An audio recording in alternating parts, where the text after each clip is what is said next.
Good afternoon. I'm Jonathan Capehart, opinion writer for the Washington Post, and welcome to Washington Post Live for another installment of our Race in America series. August Wilson's play Ma Rainey's Black Bottom debuted on Broadway in 1984, garnering a Tony Award nomination for Best Play. Today, the powerful film adaptation on Netflix of the drama set in 1920s Chicago has 5 Oscar nominations.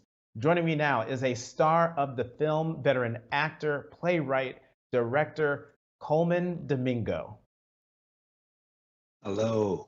Oh, thanks for coming to Washington Post Live. Welcome. Can I call you Coleman? You sure can, Jonathan. Okay. Absolutely. Absolutely. I have home training. So let's start with Ma Rainey. Who was she and why was she such a trailblazer? Ma Rainey is the mother of the blues.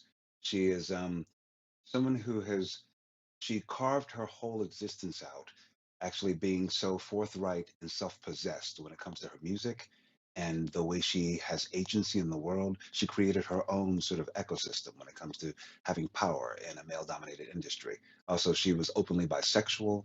She was very much a revolutionary in her lyrics and in the way she lived her life. So I'm very happy that August Wilson's pen took to loving telling her story, which is a very impactful and important story in America. Yeah, yeah, and very powerful. And watching the film, I've sort of in my 2021 kind of way was flinching at how assertive she was and Yeah, how forthright she was in standing up right. for herself. Flinching because I know the history of our country in 1920 Chicago. Anyone talking like that, behaving like that, who's black, would be met with all sorts of reprisals given who she was and everything she was able to do. How was she able to do that, and what were the challenges she met along the way? You know what? She had many challenges. Again, it was such a male-dominated industry, the blues. But there's something about those people who stood up against the system and said, "No, pay me my worth, or I can go back." She created her own audiences. She owned a couple of theaters in the South, so she knew her worth truly. And so when she was coming up to the North to record, she, of course, those systems were against her. And I think that she just tried to, I think, speak with as much grace and clarity about her worth, knowing what her voice was and knowing the impact that she could make. So there are so many of the Ma Rainey's that we don't know their history and know how we got to where we are now. So I think that's why it's great to really reflect on this and really give them voice truly to know where we've come from and took the knocks before us. Yeah, there are. I mean, as with all of August Wilson's plays, they're artistic, but they draw on real life. They draw on the real Yes. struggle of Black Americans, but also working class Americans and the struggles that they face. And there are lots of things that Ma Rainey says. Well, Viola Davis as Ma Rainey says in the film. One of them was, "They don't care nothing about me. All they want is my voice." Talk about Hmm. Ma Rainey's battles with white producers at the time, but also how what she says there, "They don't care nothing about me, all they want is my voice," how that is reflective of Black artists um, walking in the artistic world. Well, that's something I think I understand very deeply.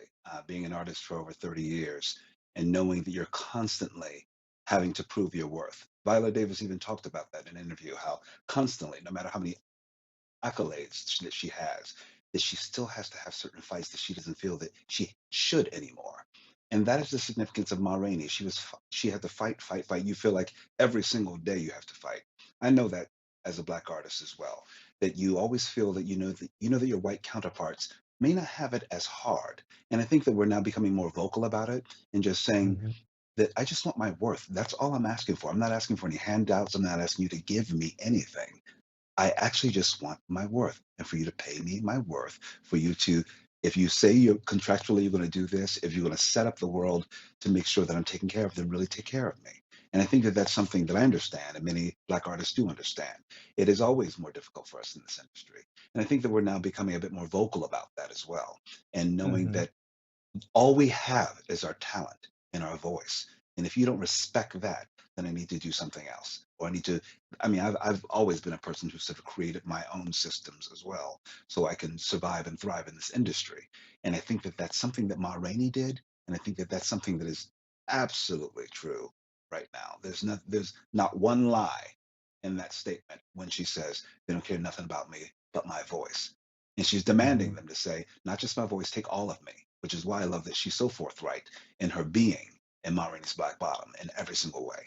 I And you, admire the Ma Rainey's. Yeah. yeah, and in fact, I was just about to ask you about this other line, and you just touched on it, where she says they want your talent, but they don't want all of you. And in creating that ecosystem, the ecosphere that you were talking about around yourself, how do you, even in my profession, I run into that where they want your voice, but they don't want all of you. How do you push back against that? And how do you make them take all of you as an artist? You demand it. You demand it by being as open, graceful, and loving. But to let people know that also that we as African Americans, we do know this, that grace is a choice. It truly is. We Mhm. also have the spirit and fire in us to burn it all down. But we're trying. We work hard. We're very patient. We try to work within the systems. But I think now it is about saying, no, this is my worth and standing on that. I know that for sure to be true because that's all we have. Otherwise, why do it? And I think that it's just really it's about time. I think that and it's about time that they knew that, our counterparts, our fellows with other hues, our counterparts, that they know that it's their responsibility as well. It shouldn't just be about me always stepping up. To be very honest, for the first contract I ever received in my life, where I didn't have to fight because I was very respected from my credentials, from my experience, my work ethic, was Ma Rainey's Black Bottom. And it makes you think because it's helmed by Denzel Washington and Todd Black and George C. Wolfe, incredible director. So it is people who understand and respect your worth. And they're not coming in under to see if they can pay you under your worth. They're coming in on top of it, saying, we respect you and know your worth, and we're going to give you that. Even though this is set in 1920s Chicago, we're watching this in 2021 America. And even though the things that they're talking about, Chadwick Boseman's character, Levy, who's doing a monologue about the time I think it was his mother, when white men raped his mother. Your Yeah. character, I believe, or at least one of the band members, is holding a newspaper that has a headline about a lynching. Yeah. And in 2021, a lot of the dialogue, a lot of what's being said in the movie, in Ma Rainey's Black Bottom, they're relevant today, aren't they? Talk more about that. Absolutely relevant today. Levy is such a symptom of America. He's someone who is played beautifully by Chadwick Boseman. He's someone who believes that the system can work for him in every single way. He's believing. Again, we do believe that if it's about justice, if it's about giving us our due, that we're going to get that. But also, I love the fact that, yeah, there are headlines, and that was a planting that George did, a headline of today's headlines of like exactly how Black people are treating in America. To understand that in context with these arguments and these interrogations about Blackness and our place in it in Ma Rainey's Black Bottom. It's all of it. So he wanted to make sure that we also knew what was happening outside of that studio and in that rehearsal room, that we knew that our lives were at stake. And that's also what we're wrestling with our dialogue. Our lives are at stake. Our livelihoods are at stake. And it's absolutely indicative of what's been going on in America.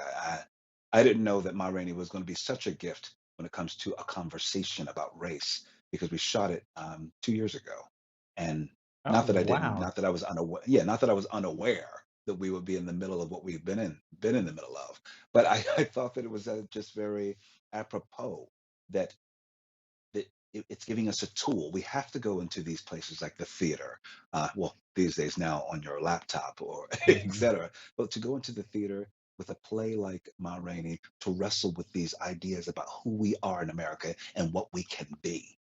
It's the safest place to be very honest. And that's what August Wilson does. He gives us such honest language of exactly to the core what African Americans think is important, the way we speak to each other, that we're not a monolith, that we have different ideals and things that we want.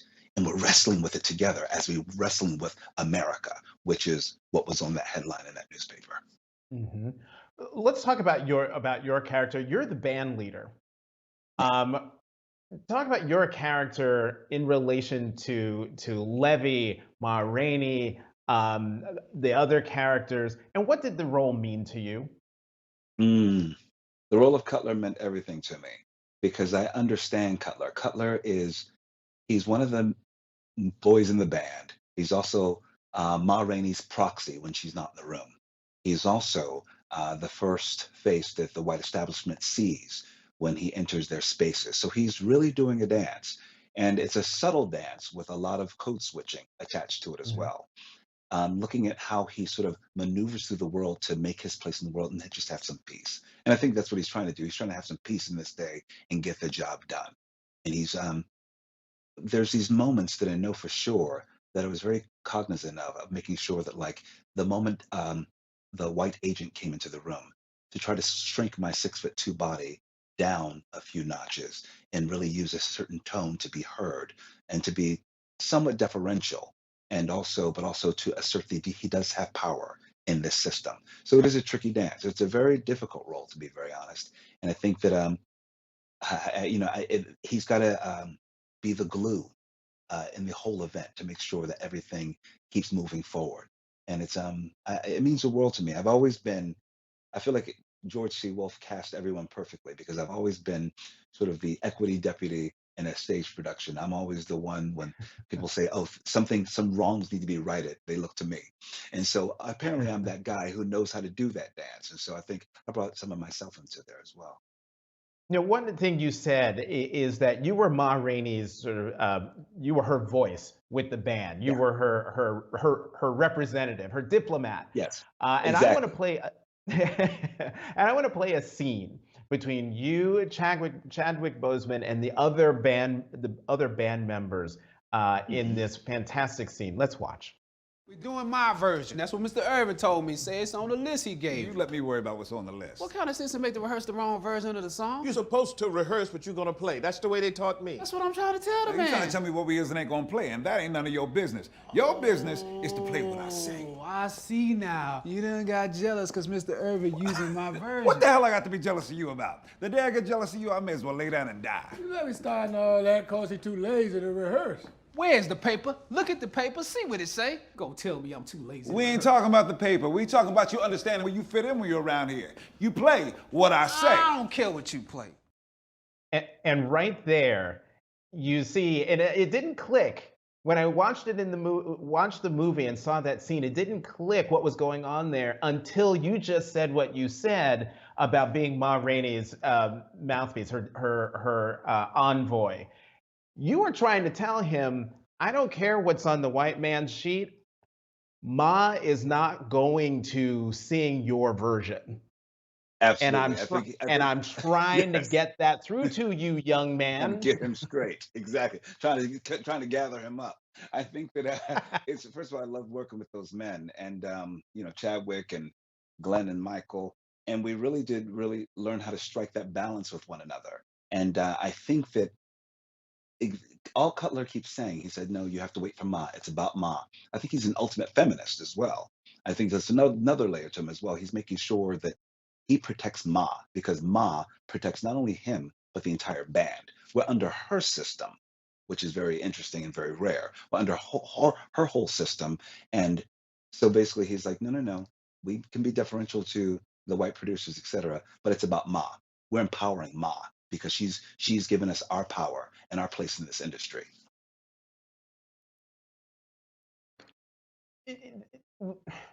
That scene that we just saw obviously has Chadwick Boseman as Levy.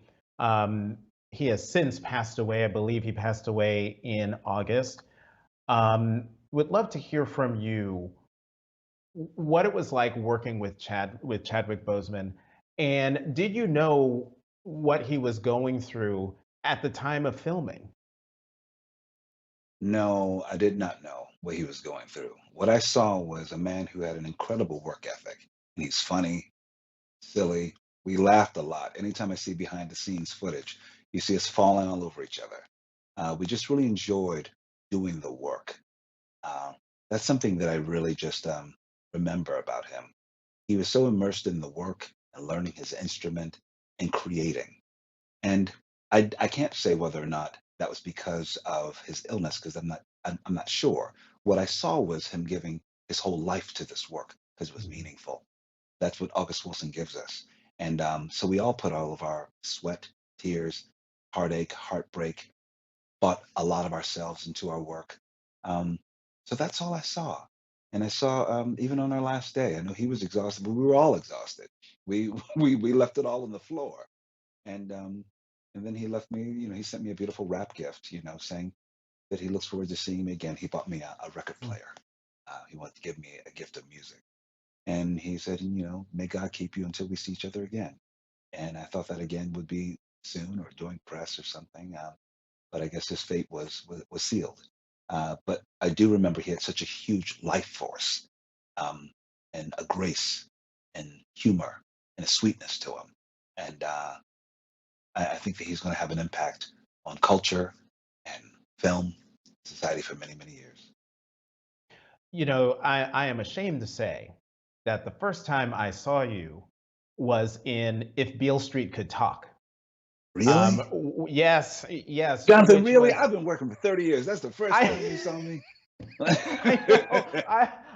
I said I'm sorry, but I bring that up. I loved that movie, and I loved every character in that movie. I especially loved your character. That movie said so much. Yeah, there was the story, but it said so much about who we are as a people, who we are as Black people. Our innate goodness and wanting to be part of the fabric of this country. Obviously, If Beale Street Could Talk was written by James Baldwin, the chronicler of Black America, but so is August Wilson and his plays, particularly the Pittsburgh series. I think there's 10 plays that August Wilson wrote, all centered on Pittsburgh. Also writing about and giving voice to about what it means to be Black in America. As an artist, certainly as an African American, I would love to hear your thoughts on those two men, James Baldwin and August Wilson, and their chronicling of the Black experience in America, and hopefully of America's understanding of who we are truly as a people. Wow. James Baldwin, there's a quote that I'm going to butcher right now, but he said something to the effect of, I have the right to criticize America because I love it so much. And I think that the critiquing of America and its ideals and what it could be, what the promise is, I think he is that honest mirror and interrogating of America.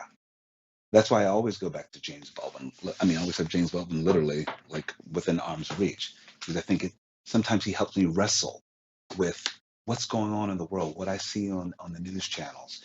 And he helps give you context so you can live, so you can have hope, to be honest.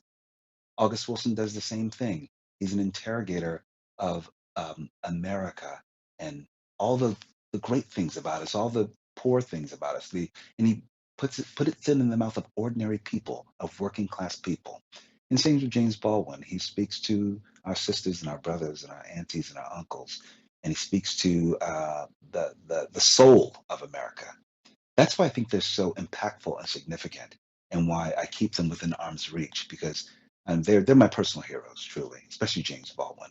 No one can put a phrase together like James Baldwin, and it all makes so much sense. And then suddenly you can see, that sounds, I don't know, maybe kind of odd, but suddenly you can see your place in America, what America is, what it hopes to be, what it was built on, and helps you give you your place. You can stand a little taller.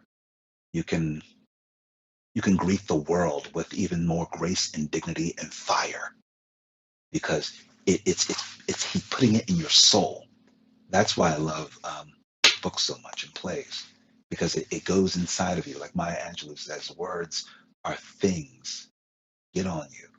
And if you take that in, that's the way you have a more of an identity in America, which has always tried to make us all have amnesia, black, white, and other.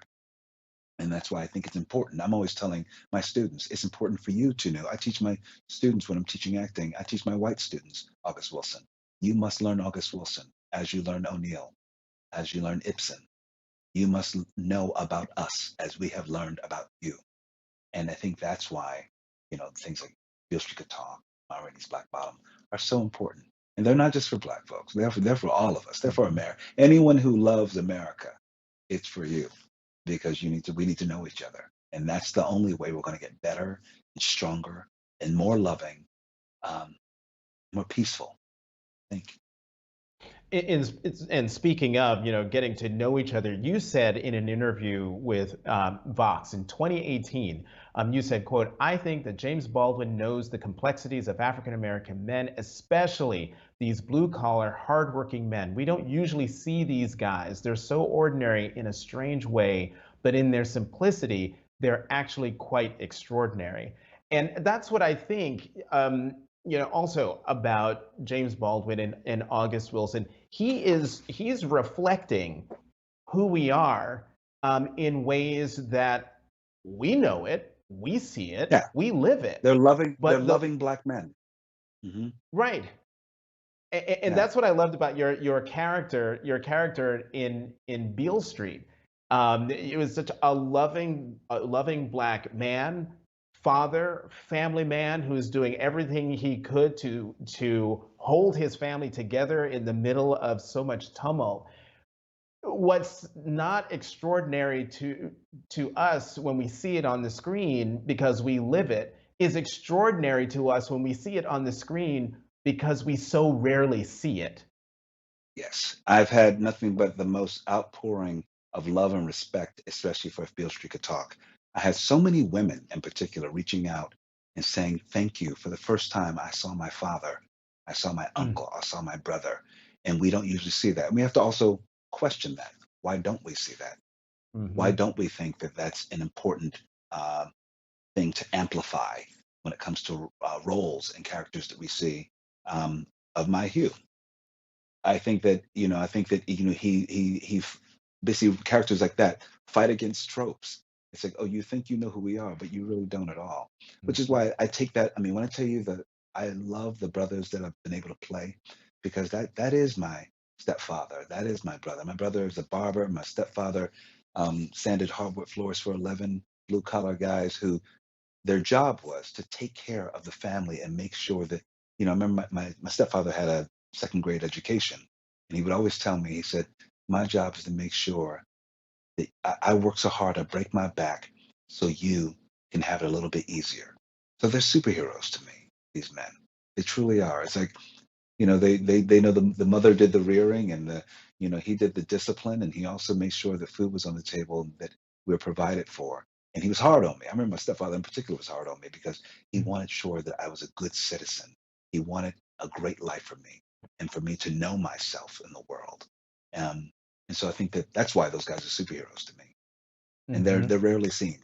And it's time that we have more of those characters out there. That shows about. So then people will think twice when they think they know us, when they think they know who we are, especially from the inner city.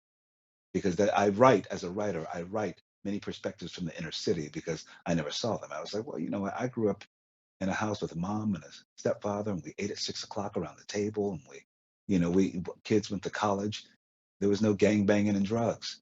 So I choose to write about those worlds we know them, Jonathan, but I think it seems foreign to others when they have an idea of who we are. And we have to, I think the only way to fight that, the only way to truly fight it is to create these loving, complex experiences. And we don't all have to be superheroes. We can be terrible people. but it has to be complex. Right, complex and whole. We've got a little bit of time left, but we can't have this conversation that we're having and not talk about the trial that is literally happening right now as we're talking, and that is the Derek Chauvin's trial for the killing of George Floyd last May in Minneapolis. You wrote after his death last year, quote, "Taking a knee didn't work. It's time to stand." Did the country stand in the way you had hoped? I'm not sure. I think the country is standing, but we're on some wobbly knees because it takes all of us, and it's a daily practice of a revolution. It's a daily practice, it's a personal practice, and it can't just be done by putting up an anti-racism statement on a website and saying we did our job, but it's daily practices. So I think we're trying to stand. We're trying. Some people have sat down already. They went back to their Instagram posting cute pictures. But I think that it is something that we have to be dedicated to in order for us all to win, to be very honest. And I think that I'm hopeful we can get there. I've met with incredible leaders from the civil rights movement who says they have a lot of hope because finally people are sort of trying to get there to stand up. For the first time, all these history and years of oppression and strife are finally, it's on everyone's minds. You can't get away from it. So I think that we're trying. I think we're trying, but we've got to really truly commit to it every single day. Have you had any chance or time or opportunity to see any of the trial, any of the Derek Chauvin trial? I have. I've made it a practice this year to really curate my news feed. So I will watch maybe about a half an hour at the end of the day when I can take it. Because before, you can't go on this 24-hour news cycle. I just can't do it. I need joy. I need to live. And I have watched a little, and it's distressing. It's upsetting. Because there is it's that Black trauma that you feel like you're reliving. You're reliving in the eyes of people taking the witness stand, and I hurt for them. Watching watching George Floyd in his moments before he died in that grocery store, it's painful to watch someone living and then knowing his fate. I understand due process like anyone else, but I almost don't understand this trial, to be very honest, because we all bore witness to this. We saw, there's no question. I don't care if he was high or not. I don't care. What we saw is a murder, plain and simple. We all saw it with our own two eyes. There's no refuting it. So justice must be served. And with that, we are out of time. Colman Domingo, I could sit and keep talking to you all day. I hope that we will be able to meet one day in person to continue this great conversation. You have no idea. I admire you, and you're my buddy, whether you know it or not. Oh, well, thank you. That is such an honor. Thank you very much. Colman Domingo, who's starring in Ma Rainey's Black Bottom. Thank you very much for coming to Washington Post Live. Thank you. And thank you for joining us. I'll be back tomorrow morning at 9 a.m. Eastern for First Look, your one-stop shop for news and analysis, the latest news and analysis from Washington Post reporters from the newsroom and the opinion pages. Until then, I'm Jonathan Capehart, opinion writer for the Washington Post. Thank you very much for watching Washington Post Live.